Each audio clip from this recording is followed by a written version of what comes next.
Pelosi's retirement announcement could open floodgates for a wave of new candidates. Follow this channel, Channel TV, for more updates on international news. Former House Speaker Nancy Pelosi's decision not to seek re-election next year could open the floodgates on the race to replace her. Pelosi, who has served in Congress since 1987, already had two primary challengers ahead of her Thursday announcement. Saikat Chakrabarti, a former chief of staff to U.S. Representative Alexandria Ocasio-Cortez, and Democratic California State Senator former House Speaker Nancy Pelosi's decision not to seek re-election next year could open the floodgates on the race to replace her. Pelosi, who has served in Congress since 1987, already had two primary challengers ahead of her Thursday announcement. Saikat Chakrabarti, a former chief of staff to U.S. Representative Alexandria Ocasio-Cortez, and Democratic California State Senator Scott Wiener. Chakrabarti launched his bid to unseat Pelosi earlier this year as part of a wave of younger Democratic challengers who argued the party needed candidates with new ideas to reshape it in the wake of Republicans' 2024 electoral wins. Wiener, who has represented much of the city in the state Senate since 2016, previously said he wouldn't challenge the former House Speaker. But he argued that it was necessary to get in against Chakrabarti, a self-funder who made his millions in the tech industry.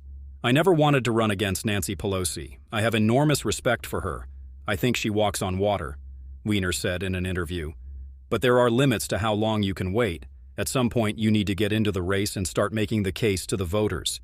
Other candidates are expected to announce their own bids. San Francisco Supervisor Connie Chan has been floated as a potential candidate, and former San Francisco Mayor London Breed told Politico Friday she is considering running. Already, the field of prospective and declared candidates has sparked discussions about what kind of leader the district should elect to represent a rare, solidly blue open seat. Pelosi won re-election to the San Francisco seat in 2024 with 81% of the vote. "We're really seeking authentic and courageous leadership for working families across the country, and San Francisco deserves no less," Jane Kim, the California director for the Working Families Party, told CNN.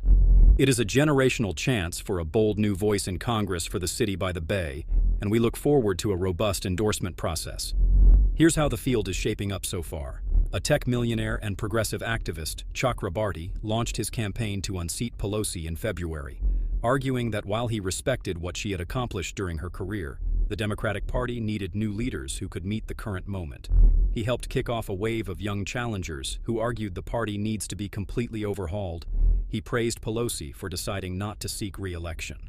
"I think it's a continuation of her leadership to actually step down from power," he said in an interview. "It's a very rare act of leadership